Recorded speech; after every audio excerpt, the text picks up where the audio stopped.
नमस्कार. आपण पाहायला सुरुवात केली आहे राजकारणाची दुसरी बाजू.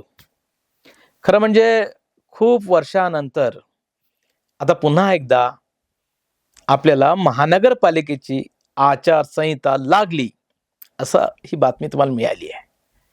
15 जानेवारीला आता निवडणुका आहेत आणि 16ला कळणार आहे, की आपल्या महानगराचा कोण-कोण कारभार सांभाळणार आहे. या महापालिकेची प्रचंड उत्सुकता सगळ्यांना असते. त्याचं कारण असं आहे, की एकूण या निवडणुकीमध्ये नेत्यांचे एकूण जे कार्यकर्ते असतात, ज्या कार्यकर्त्यांच्या भरवशावर महानगरपालिकेच्या नगरसेवकांच्या भरवशावर या शहराचा विकास केला जातो. या शहराचे आमदार, या जिल्ह्याचे खासदार, इथलं राजकारण थेट लोकांपर्यंत ज्यांच्या माध्यमातून पोहोचवायचं आहे, ती सगळी मंडळी म्हणजे नगरसेवक. या नगरसेवकांसाठी अजून एक महत्त्वाची निवडणूक यासाठी आहे, की याच निवडणुकीतून हे ठरतं, की या शहरात ताबा कोणाचा असेल थेट. एका प्रभागाची जी संख्या आहे, त्या संख्येचा तो एक नेता असतो आणि लोकशाहीमध्ये सत्तेचं विकेंद्रीकरण वगैरे, वगैरे. आज आपण खरं म्हणजे गप्पांना सुरुवात केली आहे राजकारणाच्या एकदम स्थानिक पातळीवर. अमरावतीमध्ये सध्या अगदी ताजी बातमी अशी आहे, की भारतीय जनता पक्ष आणि एकनाथराव शिंदे यांची शिवसेना एकत्र येतात आहे. मोठी मजेशीर बातमी आहे आणि असं होणार होतं खरं म्हणजे. मध्यंतरी मला माहित आहे, की तुम्हालाही माहित असेल, की काही मंडळी शिंदे सेनेमध्ये जायला खूप उत्सुक होती, जी भाजपाची नव्हती, काँग्रेसची होती.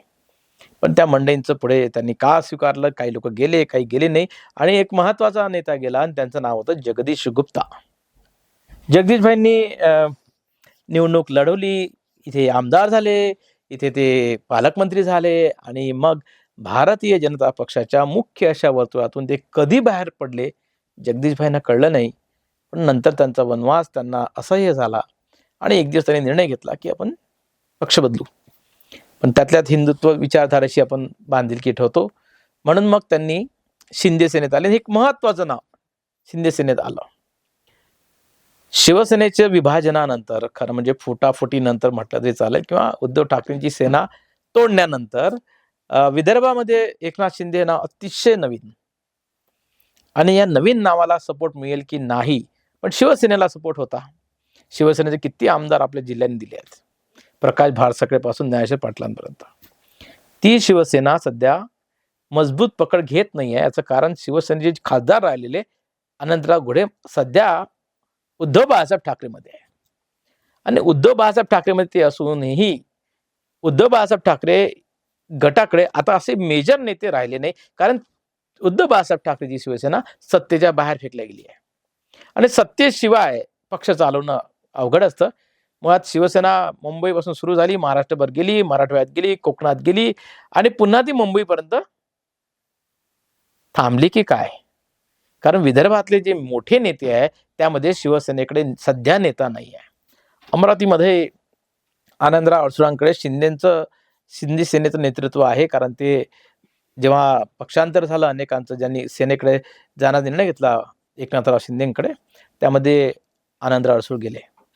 त्यामुळे आनंदराव अडसूळ त्याचे चिरंजीव कॅप्टन अभिजित अडसूळ हे दोन नेते सध्या शिंदे सेनेचं नेतृत्व करतात आहे आणि त्यांच्या मागे जे लोक गेले ते सगळे आता शिंदे सेनेचे महत्त्वाचे नेते आहे. एकनाथराव शिंदे यांचं भाजपशी पटत नाही, ते रागवलेले आहेत, त्यांना मधामधात राग येतो आणि ते आपल्या शेतावर जातात कोकणामध्ये, असं मीडिया रंगवून रंगवून सांगून चुकली होती. मध्यंतरी ते इतके नाराज झाले होते आणि या नाराजीमध्ये अचानक भारतीय जनता पक्षाचे प्रदेशाध्यक्ष जे ठाण्याचे आहे, त्यांनी अजून एक अजब काम केलं. त्यांच्याच चिरंजीवाचं म्हणजे खासदार शिंदेचे चिरंजीव खासदार शिंदे स्वतः त्यांच्या मतदारसंघामध्ये बॉम्ब लावला आहे, तिथले लोक फोडले आणि त्याच्यामुळे असं वाटलं की त्यांना एकनाथरावांना की हे तर आपल्याला चॅलेंज आहे. त्यामुळे एकनाथराव आणि हे एकत्र येणार नाही असं सांगत होते. पण आज मीडियाने खूप छान बातमी छापली आहे, तुम्ही वाचत असाल तर जरूर वाचा. आजची एकदम करंट बातमी आहे, की वरून असं सांगण्यात आलं आहे, म्हणजे चव्हाण आणि शिंदेना सांगण्यात आलेलं आहे की तुम्ही एकत्र यायचं. हे असं का झालं असेल? मुळामध्ये हे एकत्र येणार नाही असं गृहीत धरलं होतं. पण हे आता एकत्र येतात आहे. उलट असे सांगितलं गेलं होतं, की असं होऊ शकतं, की एकनाथराव शिंदे काही विशिष्ट भागामध्ये भाजपचीच ताकद कमी करायचा प्रयत्न केला. एकनाथरावबद्दल असं म्हटलं जातं, की अनेक आंदोलन जे सुरू आहे, जे थेट देवेंद्र फडणवीस यांच्या विरुद्ध आहे, त्याच्यामागे एकनाथराव आहेत का? असं मीडिया प्रश्नार्थक चिन्ह लावते आणि बातमी छापून टाकते. खरं म्हणजे यांचं पटत नाही याचा खरं म्हणजे विचार करा, की हे पटत-बिटत नाही, हे सगळा शो आहे. यांचं पटते किंवा नाही पटत यापेक्षा दबाव गट बनवणे ही राजकारणाची सगळ्यात मोठी यशस्वी खेळी असते. जो जितका चांगला दबाव बनवेल, तो चांगला नेता. म्हणजे एकनाथराव मुख्यमंत्री पद एकदा तुम्हाला मिळालं, की तो प्रोटोकॉल मिळतो, ते मुख्यमंत्री पद मिळतं आणि महाराष्ट्राच्या मुख्यमंत्री पदाची थोर परंपरा मिळते आणि त्यात आपलं नाव येतं. शिवसेनेत जर एकनाथराव असते, तर त्यांना कधीच त्यांना मुख्यमंत्रीपद भेटलं नसतं. तुम्हाला रिस्क घ्यावी लागते आणि त्यांनी घेतली. म्हणजे त्यांना हे माहित होतं, की गृहमंत्री अमित शहाची किती ताकद आहे.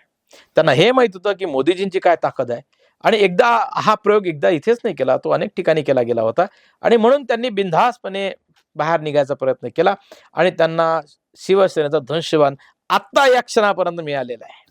सुप्रीम कोर्टात एवढे हिअरिंग सुरू आहे, पण धनुष्यबाण यांच्या डोळ्यांना आता तर महापालिका निवडणुकी आहे.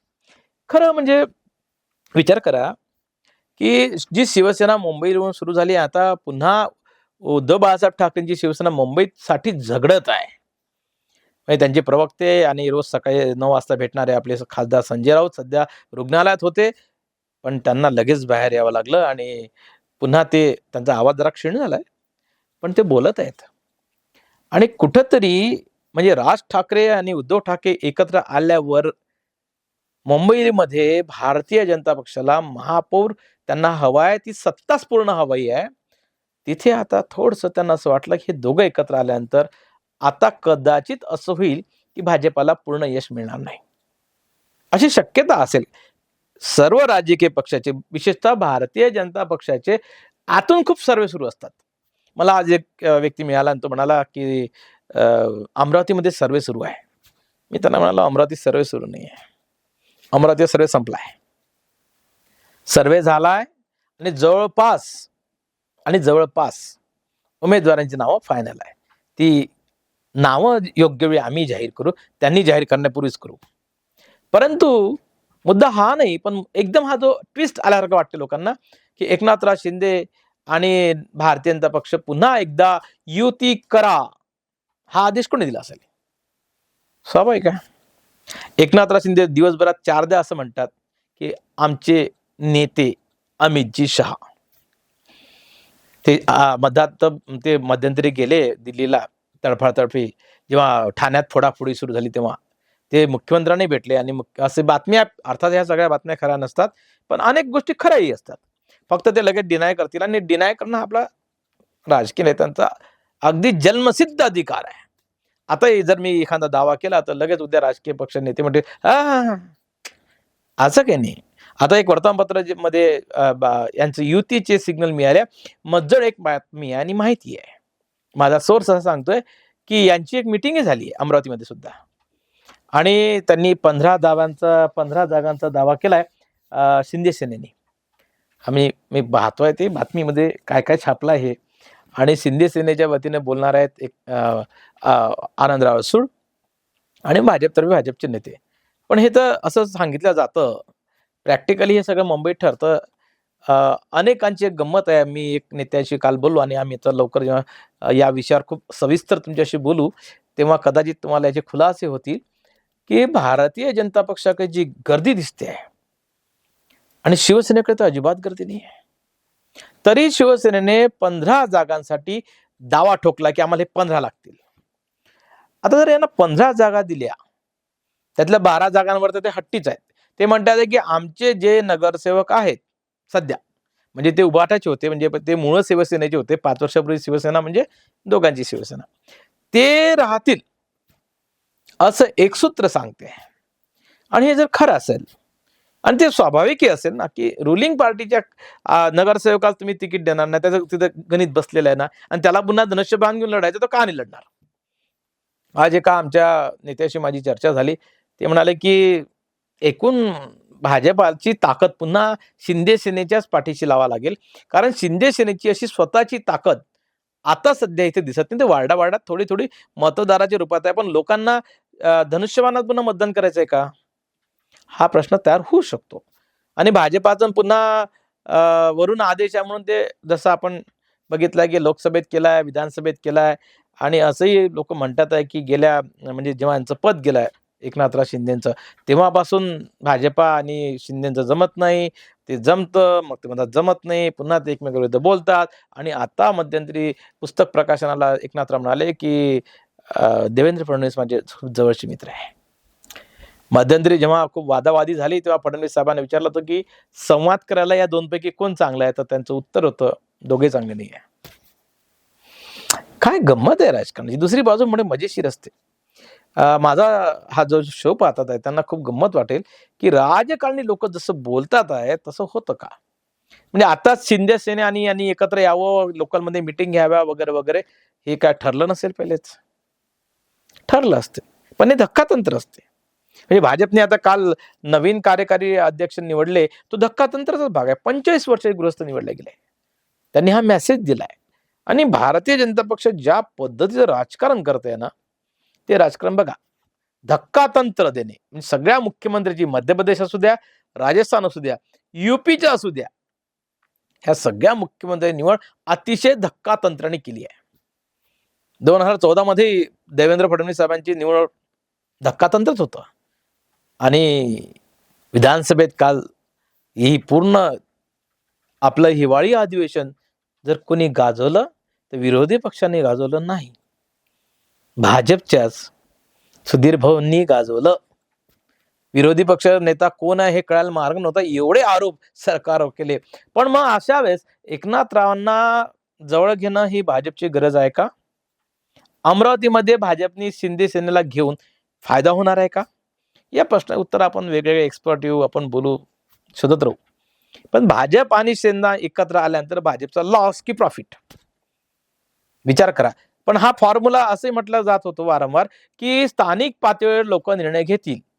असं विधान आहे एक 15 दिवसापूर्वी सर्वांचं, सगळ्या नेत्यांचं, की आम्ही महायुतीत असलो तरी आम्ही ठरवू, की लोकलमध्ये आम्ही एकत्र यायचं की नाही. पण राजकारणात जे आज बोललं जातं, ते 2 तासानं बदलल्या जातं. तो मी नव्हेच. त्यालाच राजकारण म्हणतात. मी तुमच्या पाठीशी आहे असं म्हणणारे, मी तुमच्यासोबत तुम्हाला विश्वासमताला मतदान करेल असं म्हणणारे शेवटच्या मिनिटाला बदलतात. खरं हे बदलणं अगोदरच ठरलं असतं त्यांचं. मिनिटाला आपण म्हणतो. राजकारणी हे अतिशय हुशार असतात. त्याच्यामुळे तुम्ही माझा शो बघताय राजकारणी दुसरी बाजू, तर तुम्हाला हेही समजलं पाहिजे, की राजकारणामध्ये सतत बदलत जाणे ही राजकीय प्रवाहाची सर्वात मोठं वैशिष्ट्य आहे. म्हणजे ज्यांनी आता सध्या भाजपाची उमेदवारी मला मिळेल असा दावा ठोकला आहे आपल्या 10 कार्यकर्त्यांमध्ये, भाऊ तुम्हीच, ताई तुम्हीच, मी लिहून देतो ते नाव बदललेले असतील. असं का? भाजपाच्या एकूण रणनीतीचा मुख्य भाग असा आहे, की त्यांना लोक गुंतून ठेवायचे असतात. म्हणजे एकनाथ शिंदेसोबत आपण युती करणार हे त्यांनी महिन्याभरापूर्वी सांगितलं असतं, तर अर्धे भाजपवाले जे आज गदी दिसते ती गायब झाली असती. गायब. आणि बार्गेनिंग पॉवर बीजेपीची कमी झाली असती. आज बीजेपीचा दावा आहे अमरावतीमध्ये, की आम्ही 51 सीटा देऊ. 51 सीटा येणार. त्याच्यावर मी बोलणार आहे, त्याची अनालिसिस करणार आहे. दूध का दूध, पाणी का पाणी करण्यासाठी धंदा उघडला पण हा. लोकांना हेच कळलं पाहिजे. राजकारण्यांनी राजकारण करावं. आम्ही समोर येऊन तुम्हाला सांगणार खरं काय. तर खरं असं आहे, की एकूण भाजपाची म्हणजे अमरावतीपुरता विचार करू. मुंबईत वेगळं चित्र आहे. म्हणजे मुंबईसाठी अमरावती कुर्बानी आहे का हे मला माहित नाही. ही कुर्बानी आहे का हे सध्या बोलत नाही. की कधी हे गिफ्ट आहे सरप्राईज हे आपल्याला माहित नाही. आता काळाच्या ओघात 2-4 दिवसात पिक्चर क्लिअर होईल आणि कोण कितना दम मारताय दिसेल. मुंबईमध्ये काय होणार आहे? मुंबईची स्थिती अशी गंभीर झाली असेल कदाचित. म्हणजे शिवसेना, उद्धव बाळासाहेब ठाकरे आणि राष्ट्रसाहेब एकत्र आल्यानंतर परिस्थिती थोडी गंभीर झाली असेल का? किंवा थोडी जास्त गंभीर झाली असेल का? आशिष शेलारांच्या खांद्यावर सध्या एवढं मोठं ओझं दिलंय, त्यांना जरा अवघड झालाय का? मग एकनाथराव शिंदे शरण आले का? की फडणवीस साहेबांनी प्रदेशाध्यक्ष चव्हाणांना सांगितलं की तुम्ही कामाला लागा, त्यांच्या घरात जरा धुमाकूळ घाला, ते आपोआप शरण येतील, असं काही झालंय का? युतीची गरज कोणालाय, भाजपला की सेनेला? कारण अमित शहा असं म्हणाले ना की आम्हाला कुबड्यांची गरज नाही आहे. त्या कुबड्यांवर तर किती वादळ झालेलं आहे, पण यातला कोणीच बोलले नाही. ना अजितदादा बोलले, ना एकनाथराव बोलते, नाही ते बोलले नाही. त्यांना माहित आहे अमित शहाच्या समोर बोलायचं नाही, कारण सध्या तरी दोघांचे गॉडफादर एकच आहे. त्यामुळे कुबड्या वगैरे म्हणा की काही म्हणा, आम्ही त्याला युती म्हणू, महायुती म्हणू. कोणत्याही राजकीय पक्षाला जेव्हा आपल्याला पुढे जायचं असतं, बघा ना आता नवीन जे भाजपचे अध्यक्ष झाले ते कुठून घेतले? बिहारमधून. काय कारण आहे? कारण हे आहे की नितीश कुमार त्यांची टर्म ही 10वी होती आणि ही शेवटची टर्म आहे मुख्यमंत्री पदाची. आता नितीश कुमार मुख्यमंत्री होणार नाही, हे त्यांनी क्लिअर पिक्चर क्लिअर आहे. 30 मध्ये इलेक्शन होईल, नितीश कुमार होणार नाहीत. वय झालेलं आहे.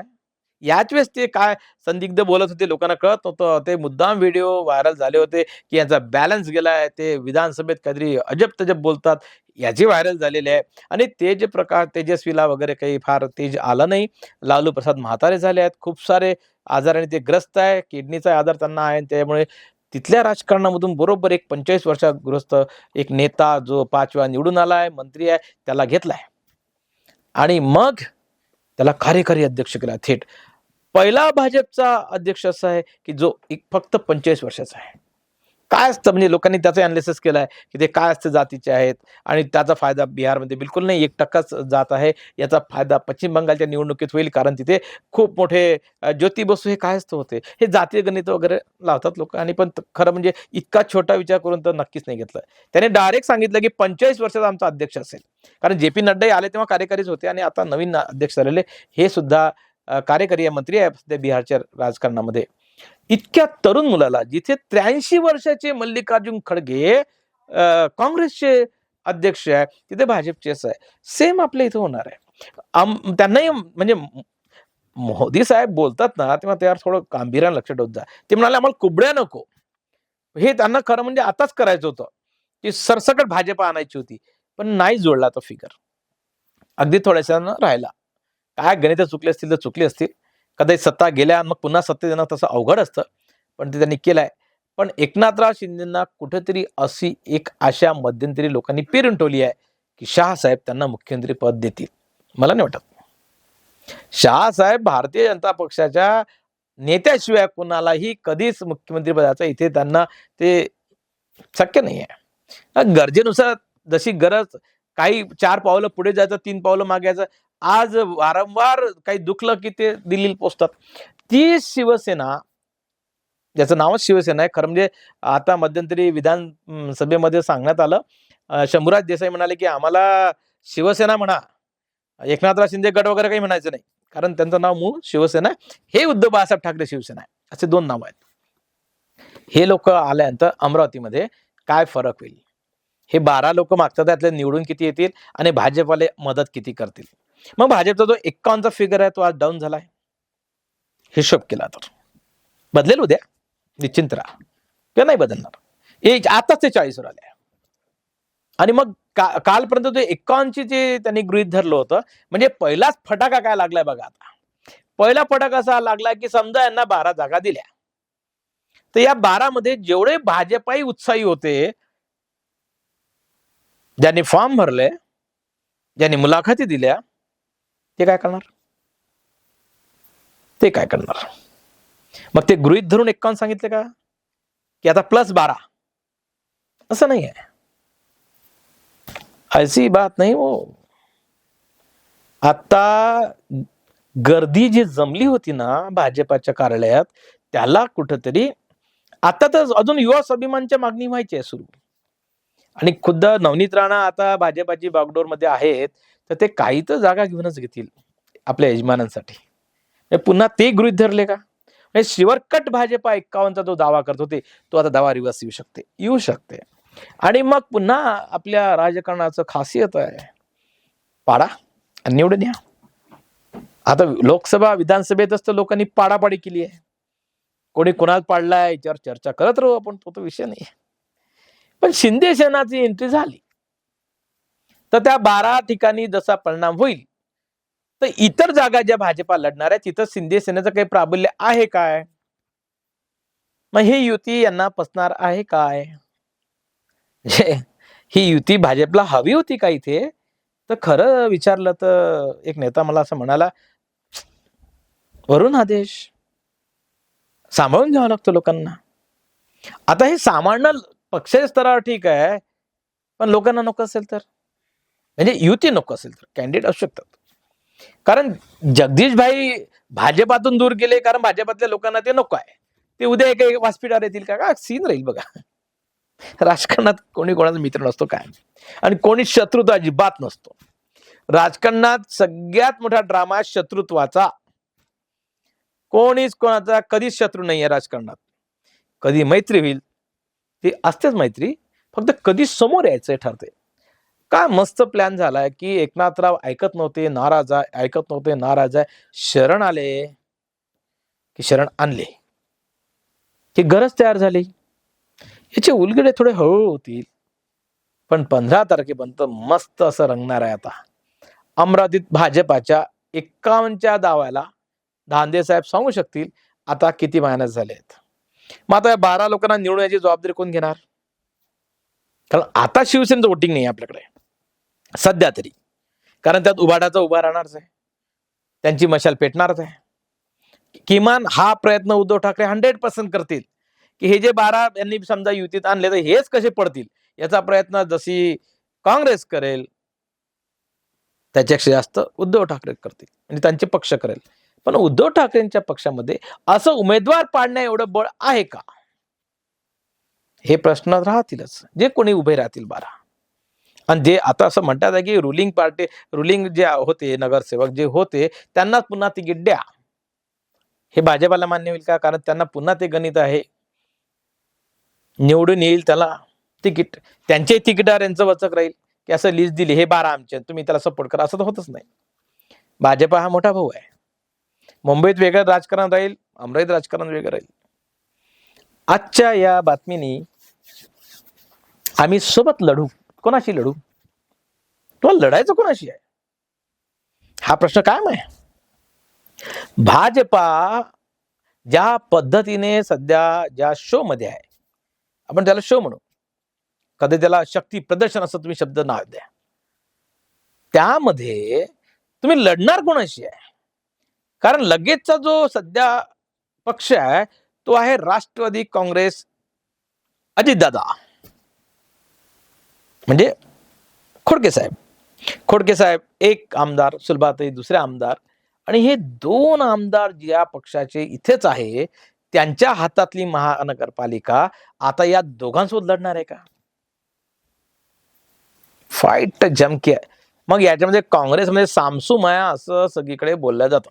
एक काँग्रेस नेत्याशी मी खूप डीप बोललोय, आणणार आहे, बोलवणार आहे मी त्यांनाही कधीतरी, ते सांगेन मी की ही सामसूमाय की ह्यांची रणनीती आहे. ते म्हणाले आमची रणनीती आहे, आम्ही नावाने सांगणार. आता सध्या अजिबात असं जाहीर नाही होत आहे की कोण कोणासोबत लढणार आहे, कोण कोणासोबत असणार आहे.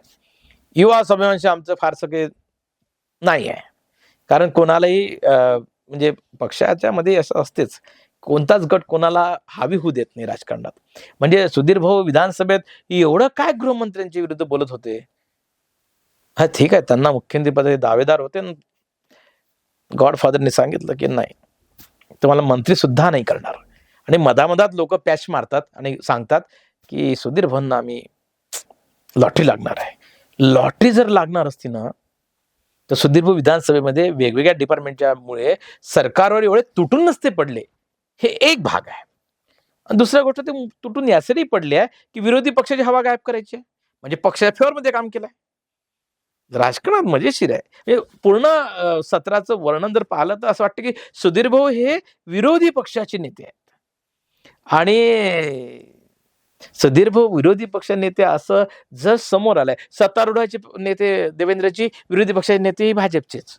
दोन्ही ठिकाणी तेच. आणि आम्ही जनतेचे प्रश्न मांडतो आणि हे म्हणतात आम्ही सोडवतो. मग हे विरोधी पक्षनेते म्हणून साठी जे भांडत होते त्यांचं काय, जाधव साहेबांचं काय. आणि म्हणाले की उद्धव बाळासाहेब ठाकरेंचे चिरंजीवच तिथे पुन्हा विरोधी पक्षासाठी तयार आहे. वडट्टीवार म्हणाले मी तयार आहे, ते म्हणाले मी तयार आहे. विरोधी पक्षासाठी विरोधी पक्षात भांडणं सुरू आहे.